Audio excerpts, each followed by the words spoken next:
Welcome to another episode of Angels, Positivity, and Love. I'm your host, Michael Andre Ford. I help people let go and connect to the universe with no barriers. But I have amazing guests on from all over the world with incredible backgrounds, amazing insights, and they've been through a lot of different experiences on their unique life paths. It means they've got a big foundation. They're usually helping others. They're giving service. And today is one of those folks. I am so excited to have her on. She's coming to us from California. She's super high vibe, super talented. I can speak to that amazing abilities. We have LISA BARNETT. Thank you very much for coming on the show. Thank you, Michael. I'm thrilled to be here and get to share this wisdom and energy with you, which is so fun. Well, I'm excited to see you again, period. And it's great to have you on the show. And the last time we spoke, you were on your way to the Bahamas. And I do need to kind of plug you for your background. You've got 30 plus years of experience helping others, sort of on the intuitive front. We'll call it your Akashic knowing business, but the Akashic Records and more.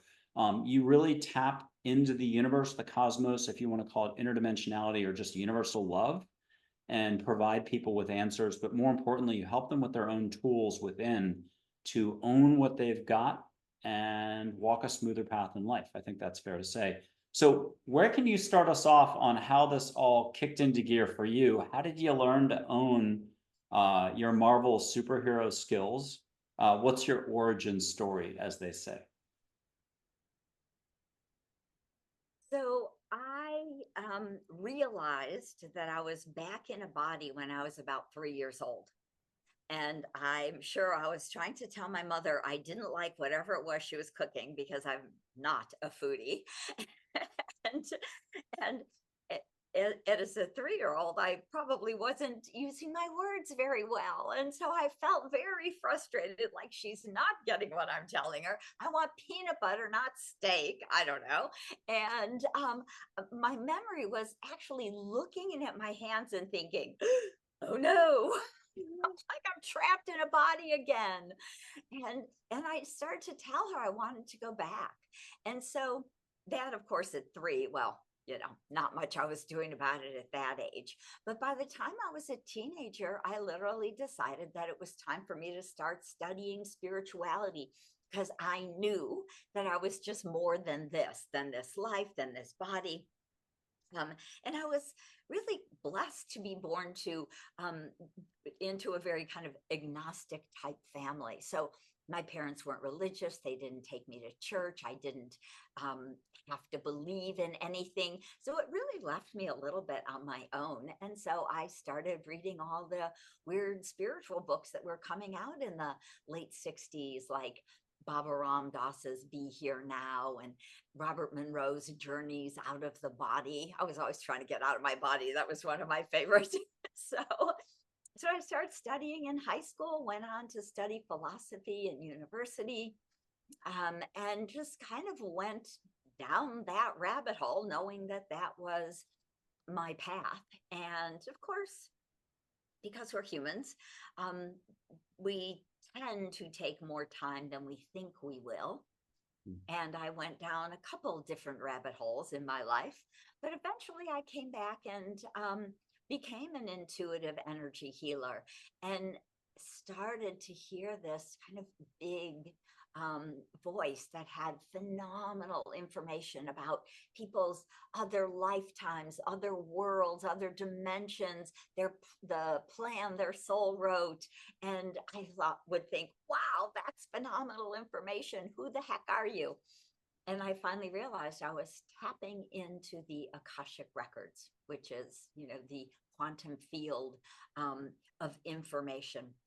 And that's, when I realized I had the gift to access people's Akashic Records and help them and support them by understanding in a deeper way who they were, that became my life mission. Beautiful. And can you talk to us about how, for a lot of folks, it's not their first rodeo here on planet Earth. It's hard maybe as a concept, but I certainly think people have heard the expression past lives before. They might not have gotten into it or want to believe in it. I certainly don't put a lot of, not stock into it, but I feel like I don't want to get hung up on it too much. But I do totally believe that it isn't, people come here for an experience, and they might have had other experiences elsewhere. How do you like to cover that with people? So the way the Akashic record keeper, so let me just kind of um, talk about what the Akashic records actually are. So the Akashic record is the recording of your soul's journey through all time space continuum, which means that from the moment your soul chooses to individuate from source and go on this big infinite journey, everything you ever have been or done, every place, world, plane, dimension is recorded in your own personal library that we call the Akashic record. And we all have about a dozen librarians. I love that you had said that earlier. And they are the beautiful, pure beings of light who are in service just to you, keeping your personal Akashic records, helping you to get the questions that you want answered, to help you to understand who you are again as a very expansive, infinite soul. And so the interesting thing is that most of us who are in human form right now, who are older than, I'm going to say 40, most of us have been coming back to this planet for hundreds of lifetimes, not just 5 or 10, but 500 or maybe even 1,000. Most of us kind of work our way through it in maybe 600, 700, 800 lives, because on this earthly plane, we have been in the past gotten kind of caught up in the karmic wheel of life. And what that means is that we do actually come to Earth to have a very different experience than we have in other planes or dimensions. And we often get stuck in kind of challenges and emotional pain and trauma and what we would call a karmic pattern. So we as a soul, we say, well, I had that experience. I wasn't a very good person in that life. I treated people very poorly. I'm going to go back and I want to learn to be a nicer, kinder, more caring, compassionate person. So I'm going to go back again and do it again and again and again and again, because we're a little slow in the learning. Because as most of us have experienced, this is not always such an easy world, right? We have challenging families, we have, challenging relationships or work or jobs. Some of us are stuck trying to make a living and we can't seem to break through old patterns of lack. Some of it might be from past lives, some of it might be ancestral. So we have so many layers to ourselves. We are so complex. To me, that is really kind of the exciting thing to realize. You're an infinite, wise, complex soul here with many purposes and missions. And much of it is truly about remembering who we are to a space of pure love and compassion and helping bring that out into the world. Okay, a slight switch in topics. Society. You've certainly witnessed how it was in the 60s, 70s, 80s, 90s. I mean, the 70s were probably very hopeful for more consciousness coming in or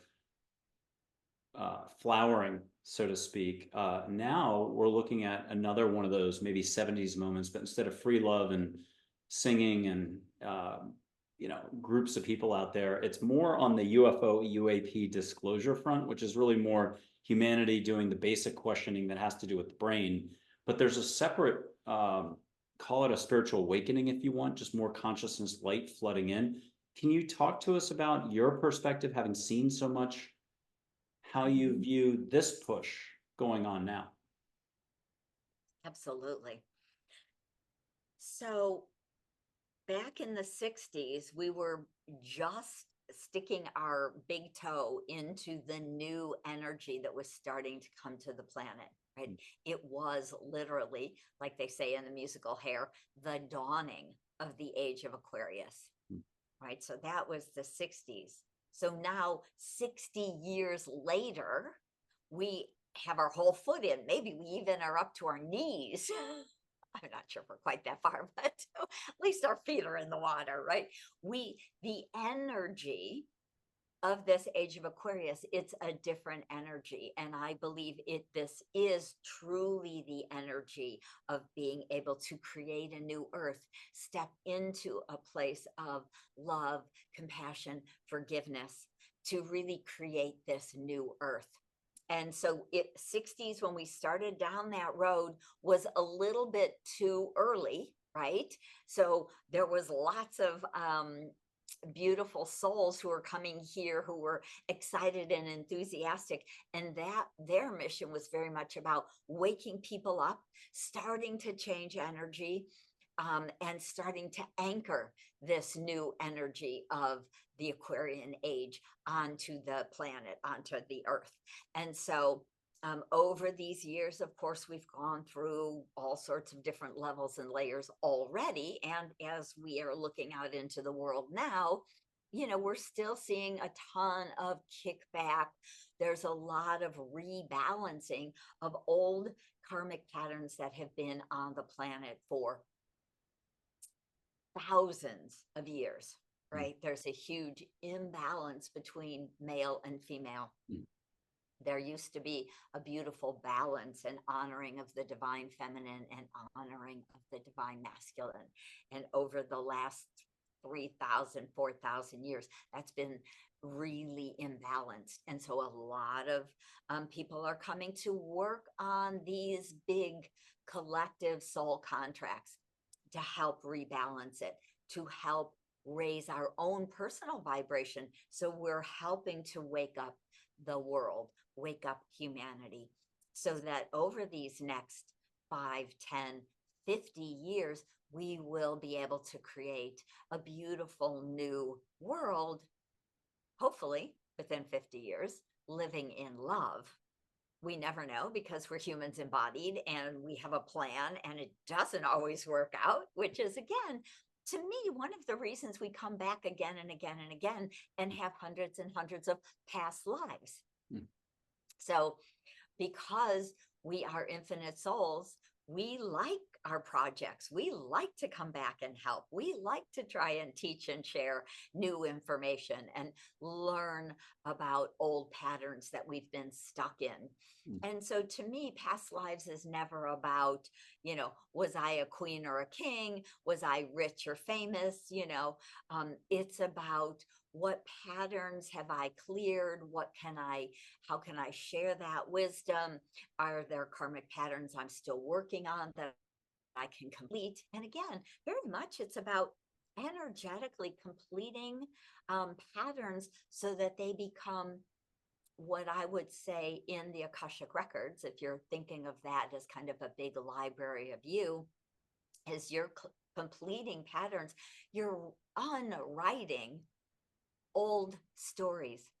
You're releasing old stories so we can create something new from that old energy. And so it's exciting because, right now we're in a very powerful time in history.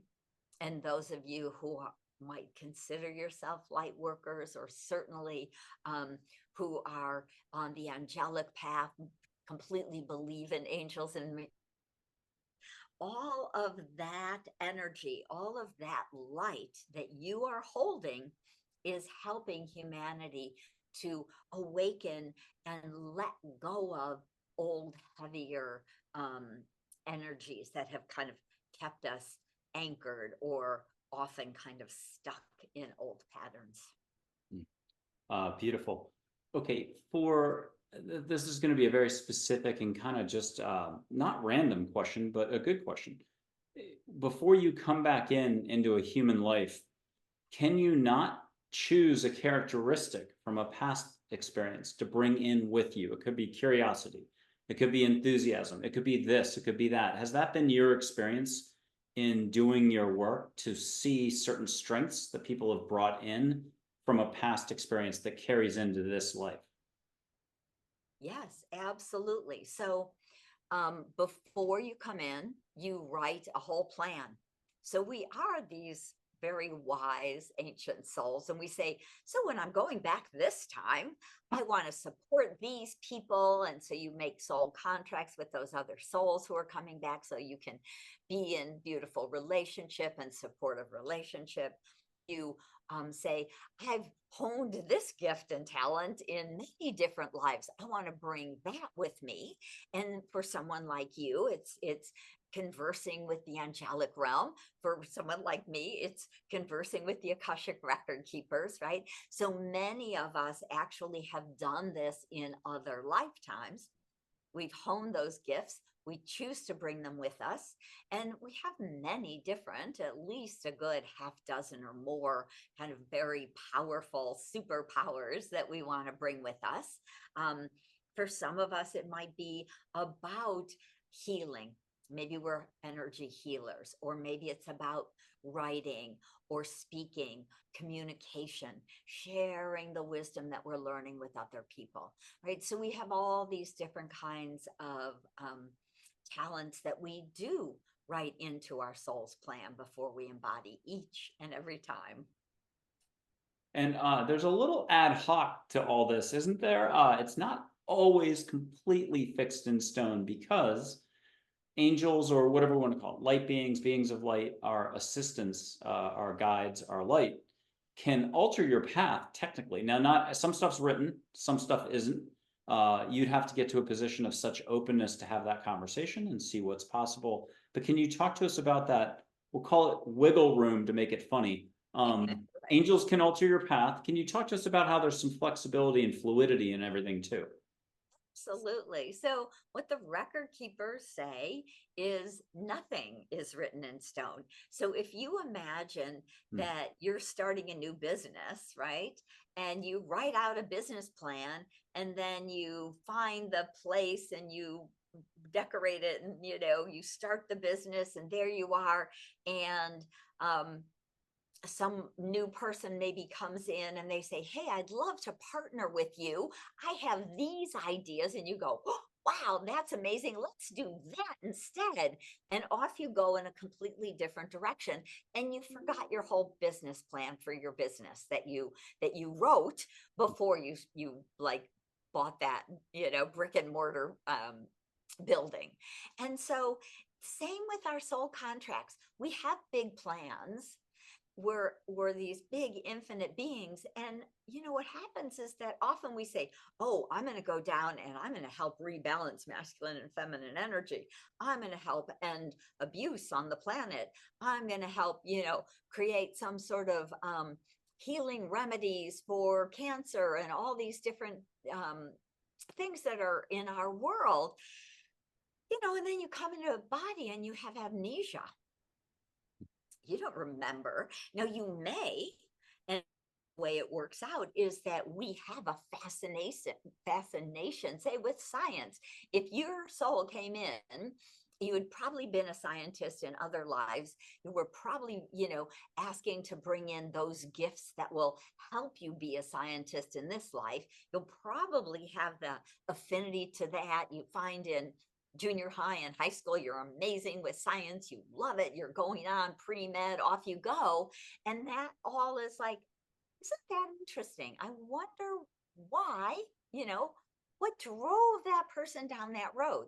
Well, a lot of it is the plan that you made, the gifts you brought, the kind of the ideas and contracts and support that you literally wrote into your soul's plan so that you could start to work on finding a cure for cancer. And so, or being a musician, or writing books about angels, it might be. We plan that, we drop it in, we forget about it usually, and then hopefully there's enough things that trigger that enough natural gifts in our life that keep us going down that plan. And if we get really distracted and end up down a different road, there never is anything like good or bad. It's not right or wrong. I did this, I finished this contract, or I didn't. There's no punishment. So when we look at things like karmic patterns in wanting to learn about some challenges and maybe overcome them and share some of the wisdom we gained when we overcame that challenge, if you don't do that, well, that's okay too. Again, that's why most of us live 5, 6, 700 lives, because we're working with amnesia here. So we make that plan and then we hope for the best. Okay, now I'm going to get to a complex question, and this one we're going to park for then a second. Overlapping past lives, we'll come back to it, and maybe it's a splinter from your soul, and there's some of that is possible, so that you're in two places at once, so to speak, or sharing an experience. But I want to get back to angels in full-on human form. Like if you're out and about town, you pinch them, they might not say ouch, but when they pinch you and there's a group of them, let's say, and you're getting scrambled intuitively, it's a high vibe, you say ouch and everyone laughs and it's cool. What do you say about beings, here I am at a loss for words, but beings of infinite love showing up in full human form out and about on town? Could you just address that for 1 second? And I'll mention there's an angel named Charlotte I saw at a Starbucks, just as one example of scores, where she was drinking the coffee and staring at me and my book editor in 2014. Now, didn't know they could show up in human form, but I'd had those experiences without knowing it. And I asked the important questions, not who killed Kennedy or the big picture stuff that I think I mean, not about Kennedy, but about all this. I asked, do angels drink the coffee when they're here? And the answer was firmly yes. So I wanted to add that. Can you talk to us about the whole inhuman, you could have that experience, and it doesn't have to be a near-death experience, you're getting pulled out of a fiery wreck. Fabulous question. I get that it's actually very complicated. Okay. I don't know if I mentioned to you, but I was definitely saved by an angel when I was in my early 20s. And so I had fallen down a kind of crazy rabbit hole. I was a bartender in San Francisco, and it was I'm trying to think, late 70s. Okay. Kind of a wild time in San Francisco, wild time in the country probably, but and I was partying too much, drinking too much, doing all those things that are not really good for your body. And I was walking home one morning from work after bartending the night before. I'm walking home that morning and just, not particularly thinking anything of it. It's not like I hadn't done this dozens of times before, stay up all night, having too much fun. And this woman was walking down the street towards me, and I looked at her, and as we passed, I heard in my head, didn't come out of her mouth, I heard, "This is not who you are." And I just was like, oh my gosh, you're right. Oh my gosh, I forgot. I just, went down that rabbit hole into oblivion and totally forgot. And so to me, there was an angel embodied. Now, couple of possibilities, and I actually believe it works differently at different times, different people. That could have very well been an angel showing up kind of in human form for a few moments, and by the time she walked around the corner, she was gone. Right? So there's one possibility. The other possibility is this is an angel who was embodied as a human to help other humans in this world by holding that high vibe and energy. And I would say that we usually are having a regular human life in some way or another. So I have worked with many, many people as clients over the years that are actually originated as seraphim angels. Now, through their journey through the multiverse, they have chosen to become human.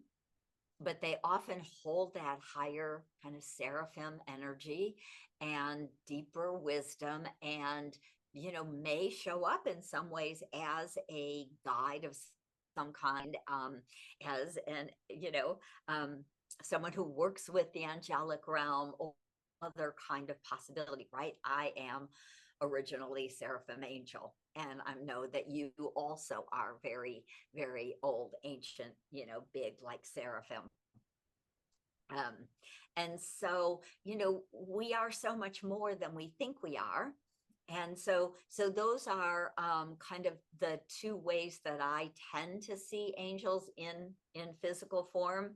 They may or may not know that they're angel, or they may be just angel embodied for a moment, just to get a message through to you, like I felt like that woman was. And I'll throw in an expression, waypoints. So you're on your life's journey for this particular rodeo, and you've got at least 3 waypoints, if not many, many, many more, in which you're expected, like a giant slalom course. You're expected to make it through a couple of the gates as you start from the top on an Olympic slalom run, and a couple more gates along the way. And angels will help you. Normally, no interference and free will in the direction your life takes is fantastic as it is, because you're getting the experiences what you get when you don't get what you want, and you're getting something all the time. You're expanding, you're growing. You'll hit a couple of the gates. I don't mean literally into them, but you'll get through them.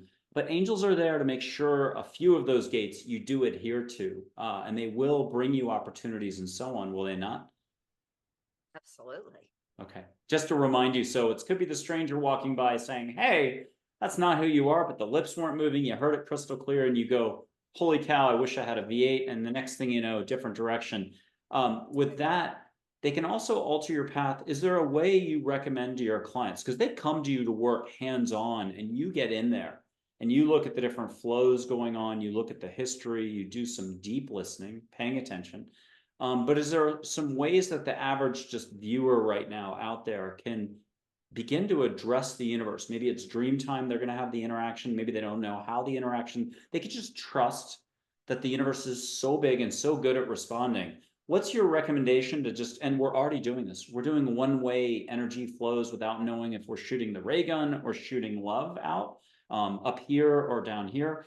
What's your recommendation right now if somebody was to do like the movie Network from the 70s? You throw the window open and you yell, I'm sick of it and I don't care who knows. I don't remember the exact words from that famous movie. If your people are old enough to remember that, how can we just say to the universe, I'm love. I need a little, though, fresh air into the picture here because we're stuck with work, relationships, drama. What's your recommendation if you didn't trust the rest of it, or you do trust that it's there, but you're not sure about how to get the work done? How can you one way out to the universe and say, hey, surprise me? Mm. To me, it is about always focusing on being in your heart, right? Just, I like to take a moment and imagine I'm just going to drop out of my head. I'm just going to let my little busy, chatty brain quiet down. Just, I see it almost like if I was a ball of energy in my head, and it just drops down this tube straight into my 4th chakra heart, my physical heart, my sacred heart. We actually have a couple heart centers. We have a high heart and a 4th chakra, which create this beautiful sacred heart energy. And the more we can live here in the heart center, the more we can live in a space of compassion and kindness. Just even those simple things, just taking a breath and being kind instead of snapping at somebody, or really kind of recentering ourselves to feel the love that we are, and just inviting the universe to guide us through that space of love and caring and compassion, and asking the universe, right, that is always has our back. But when I am this, when I am love, show me the doors that align for me. Show me the next highest path or the next best step, as I am being the love and the light that I am here to be and to share. And so just those kind of simple, you could sit in a meditative quiet state, breathing in your heart, just noticing your lungs expanding, feeling that heart chakra opening and getting as big as your body or bigger. And just, I really am the love. And universe, show me how I can share that with the world, with humanity, with my friends, family, at my job, in my business, whatever that might be for you. Beautiful. Okay, now back to the question we bought a little bit of time on. Splinter existence in multiple overlapping past lives. The best I could try to give you, let's give a make-believe hypothetical. You're a David Fuller in Germany, you're a healer somehow, hands-on trauma legitimate, but at the same time, somehow overlapping, you're in the Wild West of America, a sheriff who ends up getting, tries to stop a stagecoach robbery, and that's the end of him in his 40s. And then you're also a Native American figure of some sort, getting that experience. How do you explain, is it splinter off the same soul experience overlapping? Is it not possible? What's your way of explaining it? Because I think you have really good ways of explaining everything. Thank you. So the way I explain it, and it's kind of funny because I just tend to use my hand. So if my soul was, more the palm of my hand, and each life was, a finger, and maybe there's, a bunch of them, right? Because I'm a really big soul. I might have, maybe I've got 10 lifetimes happening in this, let's call it 300 years. And so some of them are overlapping as we're going on in the world, because you're a huge, huge, huge soul. Now, the majority of the time, I'm going to say that when we're embodying on the planet, there may be one aspect of that big soul of you. Your soul is huge. And there are on the planet, 7+ billion souls on the planet, and each one is, obviously, since we're walking on the planet, there's at least one splinter of you, but there might be 2 or even 3 aspects of you. I look at it like a finger or a splinter or an aspect that all is part of the oversoul. And so we say, I want to have a bunch of experiences right now because there's a lot of work to do, and I really want to be the healer, and I really want to maybe bring, some more, what's the word? Law to the Wild West. Maybe I'll be a compassionate instead of a crooked sheriff or some, kind of thing. I'm going to go in and do that, as well as do some of that hands-on healing, as well as maybe be a Native American shaman, do healing over in that realm, right? And so there are times, in a sense, because there really is no time and space, is what makes it hard for us to understand that there are more than one aspect of your big soul on the planet at a time. That was lovely. And how do I say this? Okay, so that had not bugged me at all, but I'd never been able to reconcile it. And the bottom line is, I didn't need to. I kind of just trusted it. It was like what you said, but I didn't have all the nice words. So you did an amazing job of explaining that. Thank you. Next, I had it. Can you talk to us about the following? Using myself as a guinea pig today. For 12 years, I forgot to ask anybody about this. Now I've gotten the answers since. Now I'm so slow in the uptake, it's crazy, but I'm very fast on the delivery for experiences for folks. I was getting, and I am getting, once in a blue moon, like once every 2 months, twice a year, somewhere in between, geometric patterns of light that ripple out, kind of like a tie-dye, but very vivid, beautiful light that could either be earth, I forgot the other word, earth, tuning into the earth field, that I lost the words, and galactic codes or coding or whatever, just light, but it delivered maybe from angels and others, on your eyes when they're open or closed, that geometric patterning. How about that? Can you, sacred earth geometry is what it might have been, one level, but also galactic or cosmos or whatever. Can you talk to us about that? Because again, you'll know how to explain all this. Have you personally had that experience often? Do you have it a different way? Do you hear it as more soul music? How do you get it?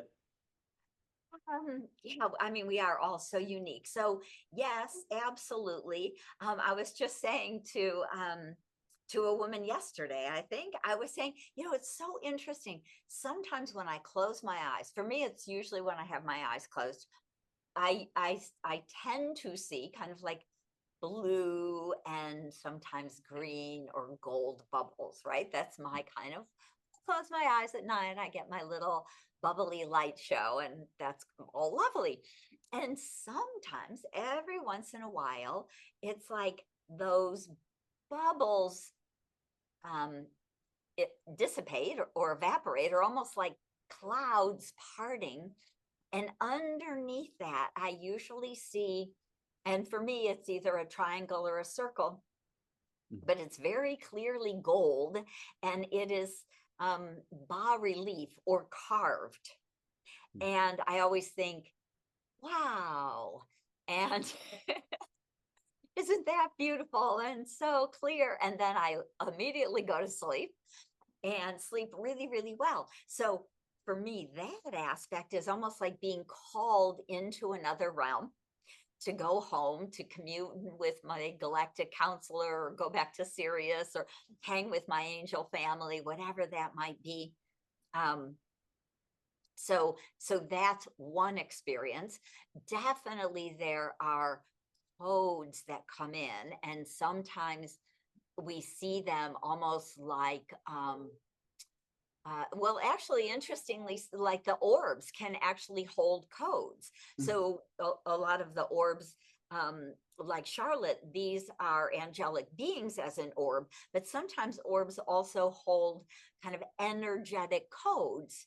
A little bit less than a little different than a soul, more, but often a gift that's kind of there for you. And sometimes you may see it, like if you get those photos, those kind of weird, crazy photos that have strange shapes and lights kind of, and those two, again, energy codes. So we all hold codes.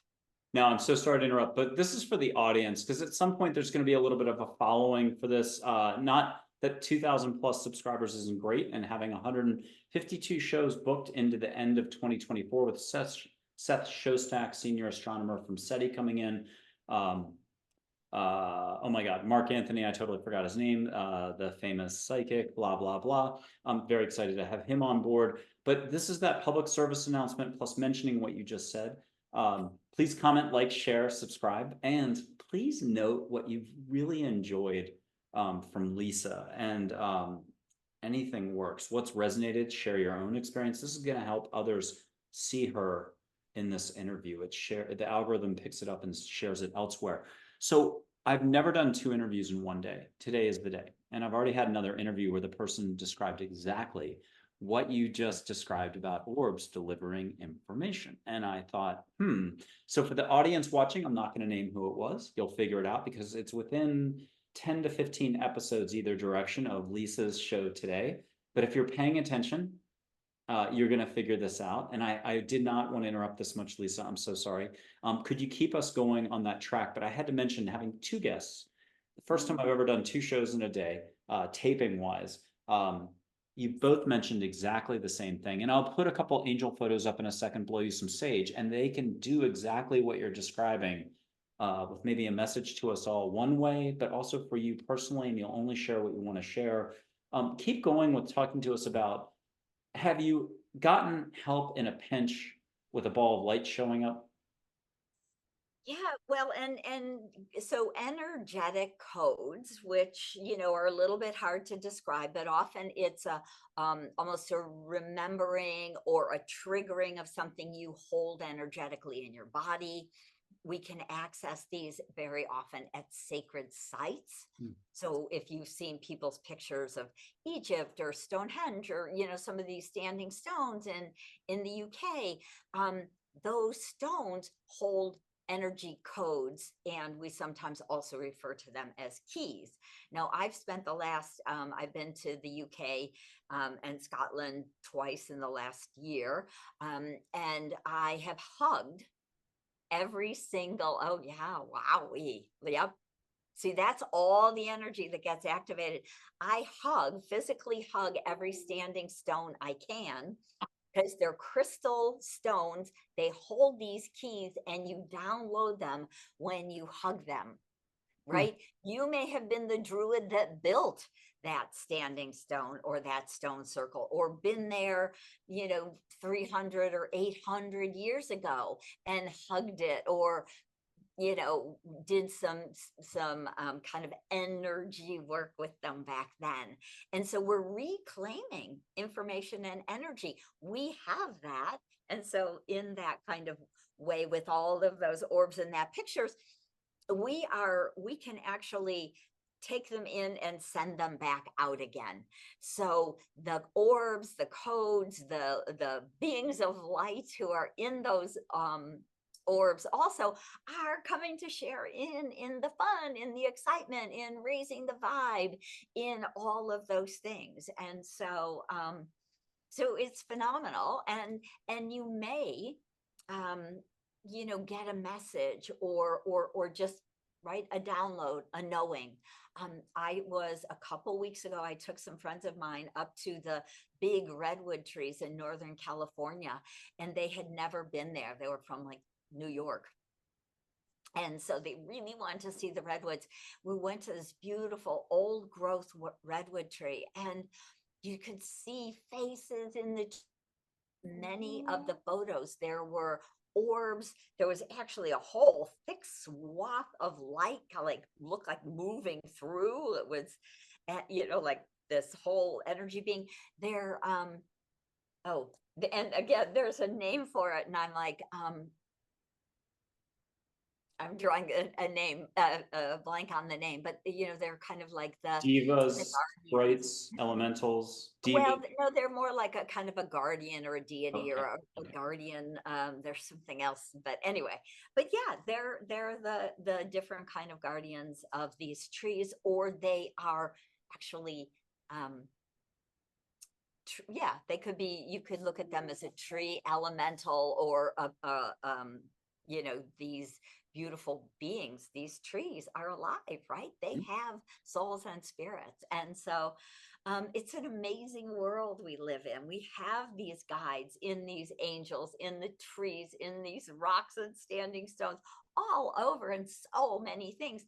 You don't even have to go far. You could go just for a walk in your neighborhood, maybe, where there's a little a grove of trees, and you might even notice, or get some orbs, right? Some fairies, or these beautiful sprites, and that are hanging out in our neighborhoods. So it's very fun, to really kind of to do that. Yes. Oh my gosh, Very. Ginger, I love that. That is wonderful. And trees will speak to you. I mean, not every single tree, and they will give you names, but more so you can relate to them. And it's not necessary to have a name, but the point is, it's far bigger a world, or a universe, or an existence that we normally can fathom or appreciate. Can you speak to that with what's going on societally? If you, again, tune into social media, put on the news, there's a lot of talk about and again, none of this is important in one sense. And I just love for you. You have such a great way of painting a picture and keeping it so upbeat and enthusiastic. But if we're talking back to, mankind at a societal level is worried, hey, maybe we're not alone in the universe. And hey, there's like alien technology and bodies over here.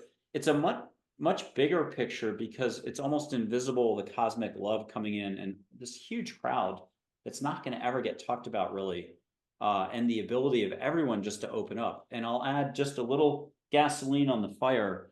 An angel named Dale, who just recently, 2 months ago, after 12 or 13 years of doing this, said he's got an Andromeda background. You can see him as Greg Kinnear. If you don't know who that is, as an actor, he said he'll do George Clooney when you see him full on. So get to know Dale. But he said, I asked him not who killed Kennedy, for the big picture questions again.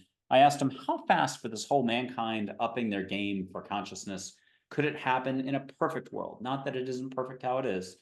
But I said, if every satellite, every person willingly said, I want to listen, I want to pay attention. He said 3 hours. And I thought, whoa. Now, I think it could be 35 years. I don't know. I think you're much better to address all this. Can you talk about the balances going on, or the rebalancing that you mentioned earlier, with what you're seeing at the one level? It's kind of like I'm not knocking any of this. High school football is really important in Texas, and college football is important across the country. But I feel like the NFL is really what we've been talking about at a broader level. And not that there's any hierarchy or structure in the first place. It's all good. But how do you handle all that you're seeing in the news now? Like,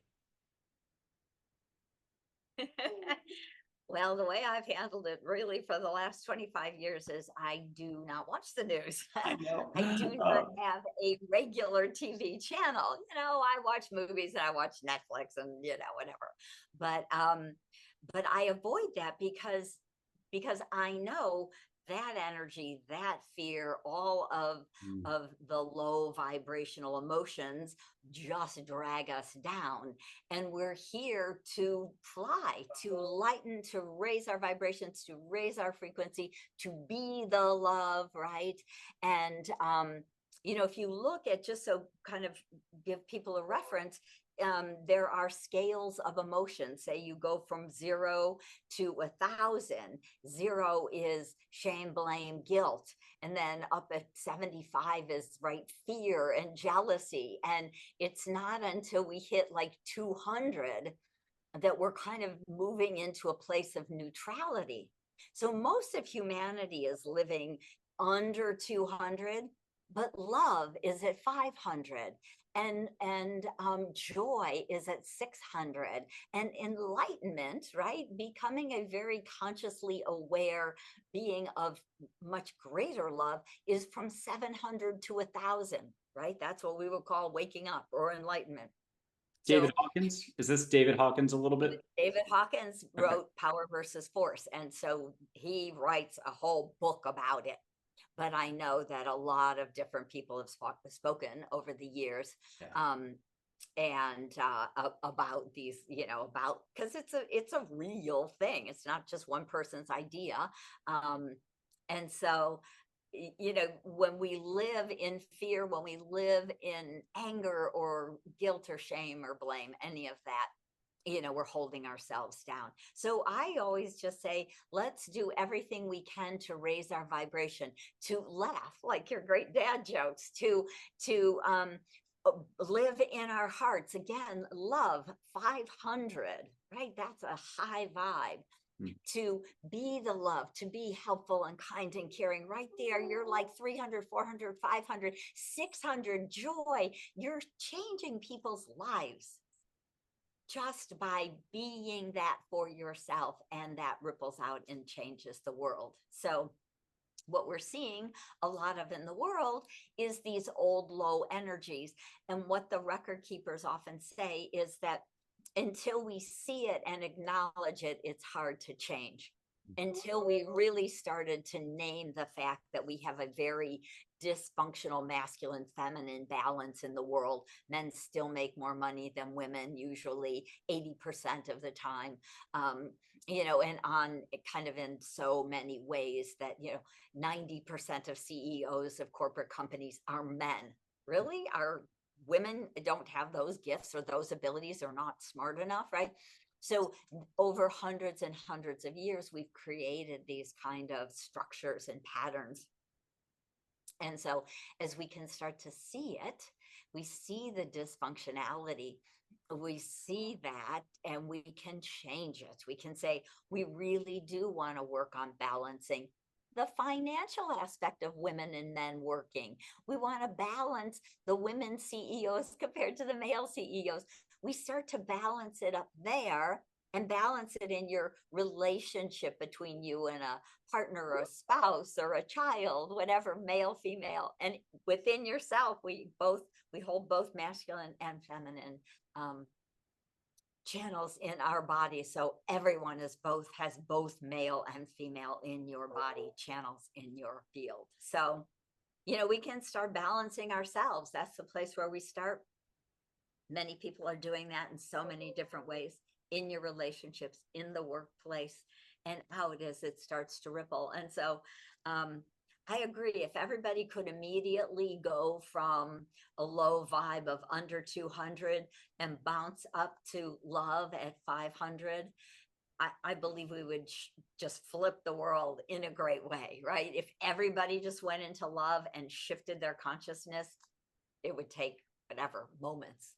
And there's more people than we realize that are actually just happy in the moment. You could be that fisherman in Indonesia humming to themselves, fixing the nets before they go out. And it's the small things that matter more than anything else. So absolutely, absolutely, right. And that's why, to me, getting away from any of the news and kind of the garbage that gets flows through there now.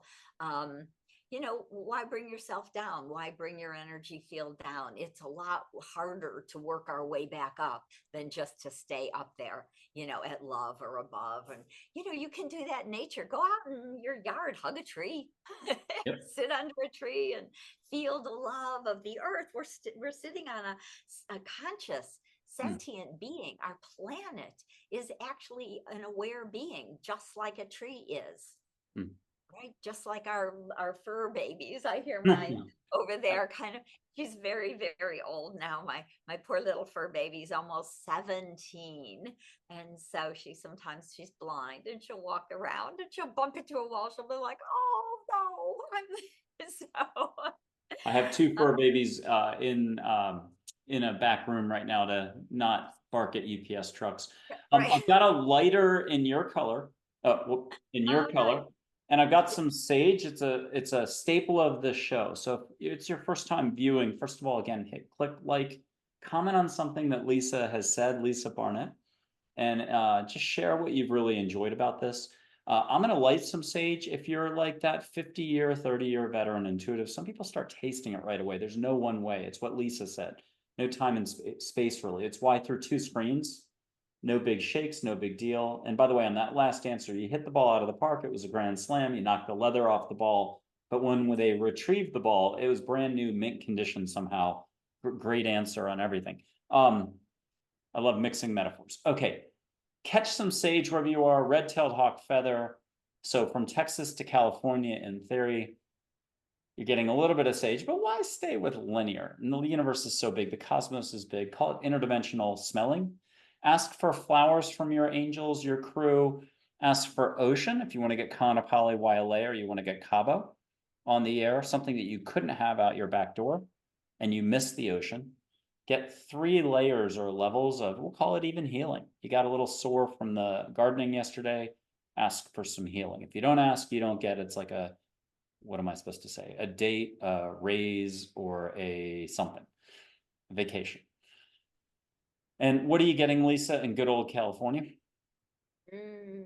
First I was getting the more classic sage smells, and now I'm actually really smelling it's almost like a northern ocean, which is interesting. It has a crisp and a coolness, not my typical Caribbean ocean, but a beautiful one. I'm feeling the whales, which I also very related to. Sirius is also has Sirius A has the whales, the dolphins, the mer people, the water world. And so I was feeling a lot of that with the sage. See, and I didn't know that, but I always try to describe angels as dolphins and light beings as whales when it goes on the scale for human grasping on broadness. There's no hierarchy or anything like that, but there's a lot of different types of love. I'm going to put up just like 4 photographs of angels and maybe a 5th. And if there's a request, you'll let me know. Get from it what you will. Share with us, though, what you would like to share. And I'm sure they'll kick out inspirational reminders of stuff that you're well endowed to talk about. I have no idea where I'm coming from today, but we're doing well. Here's joy, the emotion joy, big, broad slipstream of consciousness, love, and joy. High vibe, as Lisa's already described, always available. She's a constant. Open your eyes to see joy.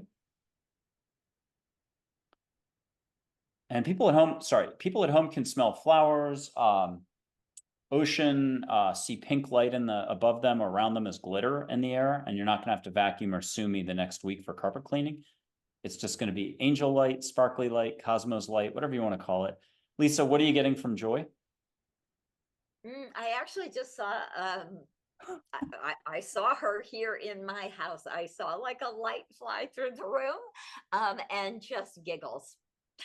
Good. Uh, and then Dale. Dale's been around. Dale's super endearing, down to earth, and like I think I said earlier, he says, "Hey, just if you want to see me as the actor Greg Kinnear. If it has to be George Clooney, fine. Blue Hawaiian shirt. I've seen him in Nantucket, and now I'm going to lose all the places. I've seen him in a lot of places, and he loves showing up to help out. I got it. He was Henry's sandwich shop owner, whether he was popping in or the real owner was back at home on the island of Nantucket when I worked for the police department. First year out of college, I just snuck in as sort of a rental cop meter maid. But you didn't get paid a lot. So I couldn't afford the brownie. I could afford the sandwich.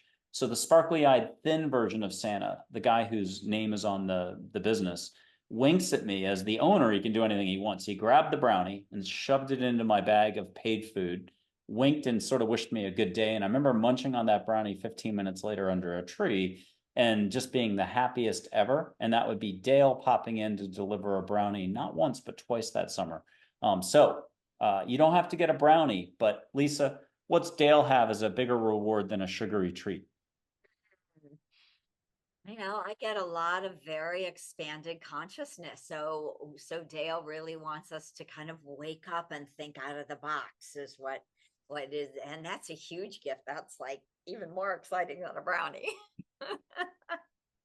Exactly. He's a coach. I should have plugged him. And he coached an Olympic athlete everybody knows from the 70s or 80s who won a lot of goals. But to help him or her follow their unique life path, which is the message I think Lisa's ultimately bringing us all, is to remember if you can remember, when you remember to remember. I thought I was being original saying that all those years. Songyel Rinpoche said, remember to remember for 35 years to his students. I don't think I've got an original thing I've ever said, almost. I'm seriously getting a lot of help from above. Here's Charlotte, a teacher with an Orion background. She's everybody's favorite school teacher from third grade, third form. If you're in Canada right now, New Zealand, with words of wisdom meant to help you expand. Charlotte is super fun, a little bit older, been around the block. And if you like ancient Egypt, you could start smelling an ancient Egyptian incense that you can't buy on Amazon. You couldn't get if you went to Egypt. It's got so many ingredients in it that rocks your foundation. Are you getting that incense at all, Lisa?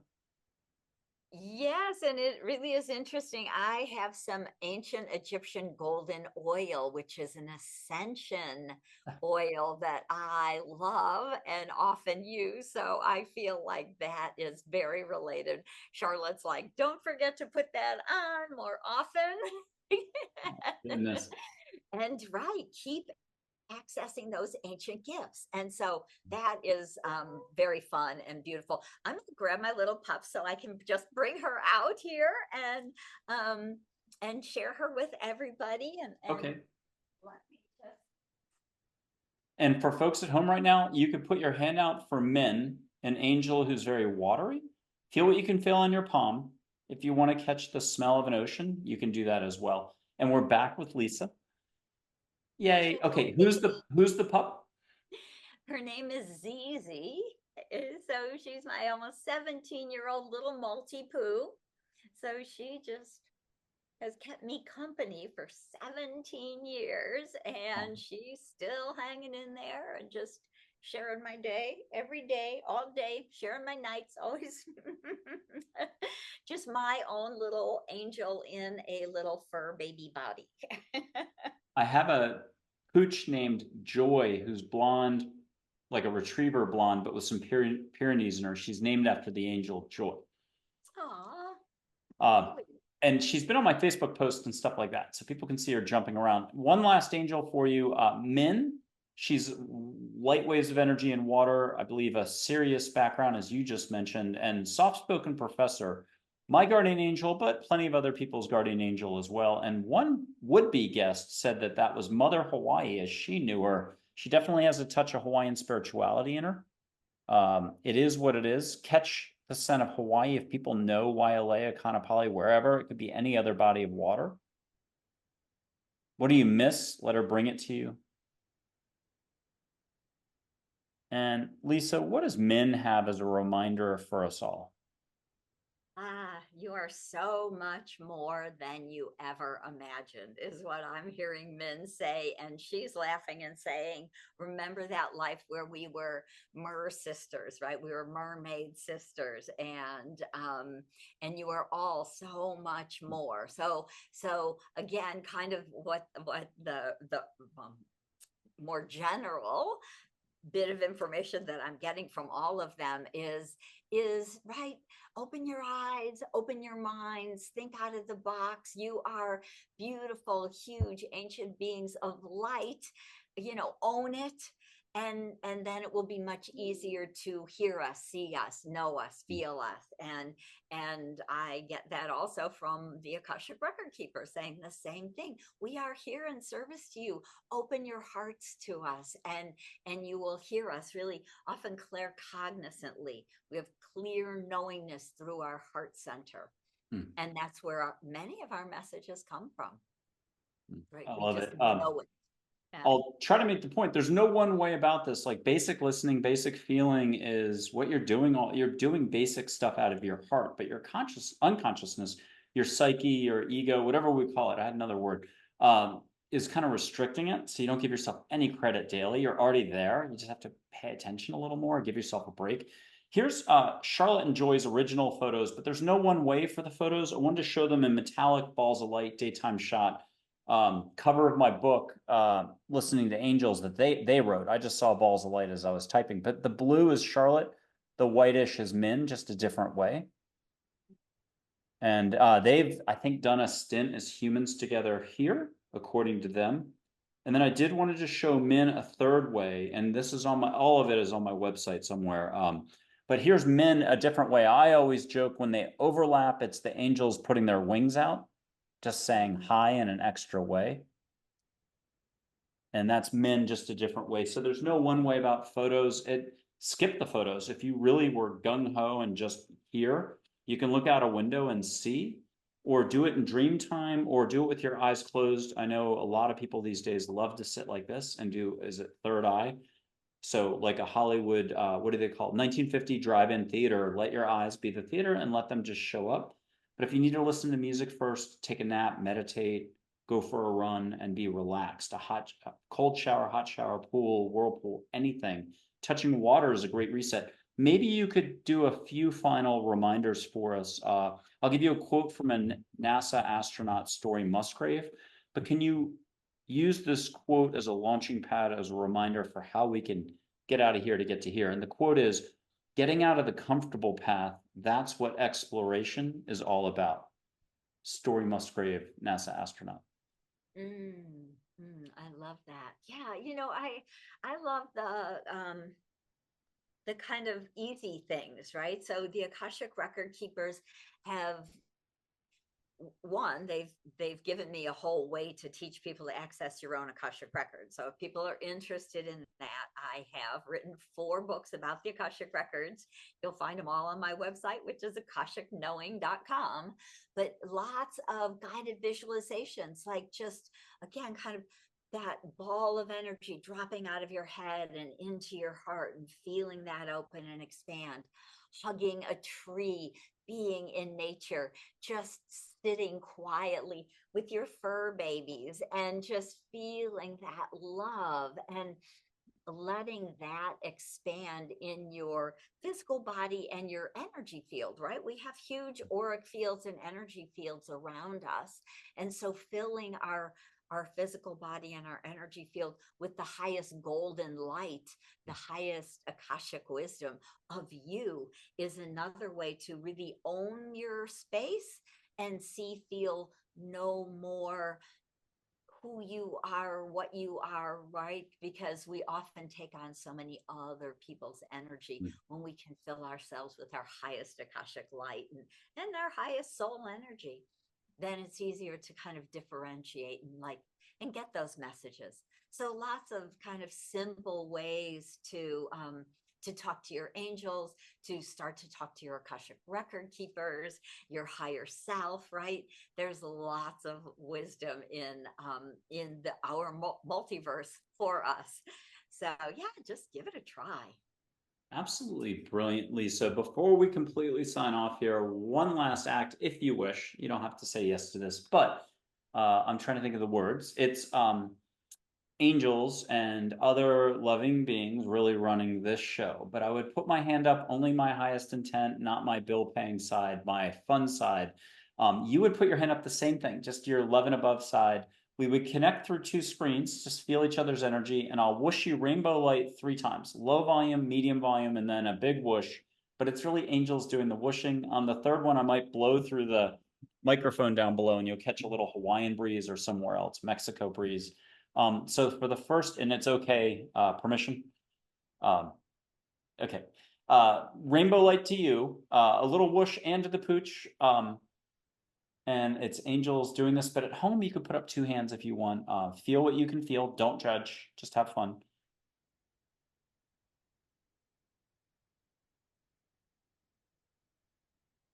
And did you get that okay? Beautiful. Okay.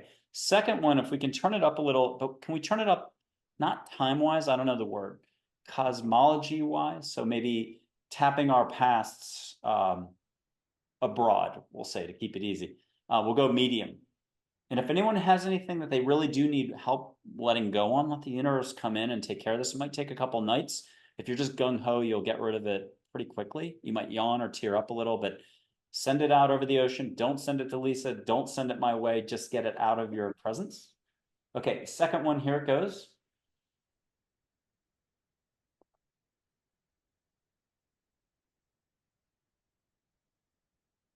And was that okay? Beautiful. Yeah, Okay, I felt that way. good. The first Third one one, was let's very go. Oh, please. sweet, right? The first one came through like a beautiful, almost cotton candy pink wave, which was so lovely. And this one was definitely more kind of the lighter part of my water, like the whitish aqua, and it just felt Abaco. so calming and beautiful. So yeah, so okay. One Okay, more. one more, and let's go big, or we'll go big, go home, but you're already home. Let's go big. And on this one, the volume's up. I'll blow twice through the microphone. People with their eyes shut can get a little sea spritz, wind. It'll be angels, your guardian angel. Let them handle everything. Here it goes.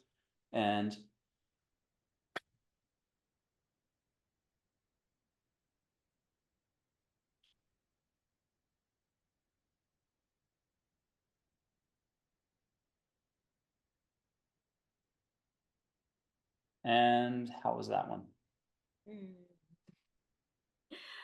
Very, very sweet. So what I heard was, so the record keepers often say that it's like you're the spittle on the wave. I love that. Because I bodyboard, so I know what there's little fragments of water blowing off the wave into your face when you're bodyboarding.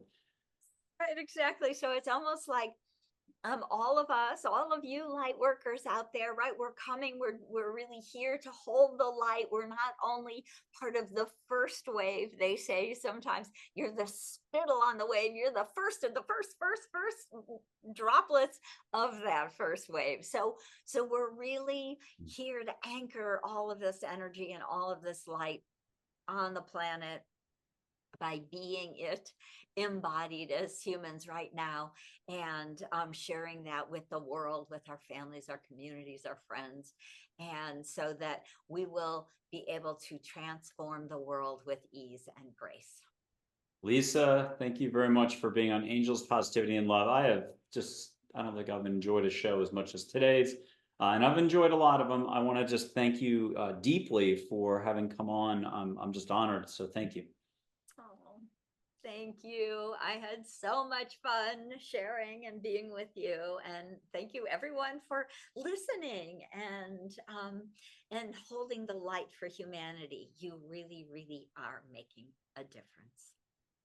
Well, I hope to have you back on again. Thank you again, Lisa Barnett. You've been on Angels, Positivity, and Love. Folks, last chance, hit that subscribe, like, share button. Let's get it done, and let's grow this channel and help others discover their own light, even though they're already doing that right now. Okay, thank you again.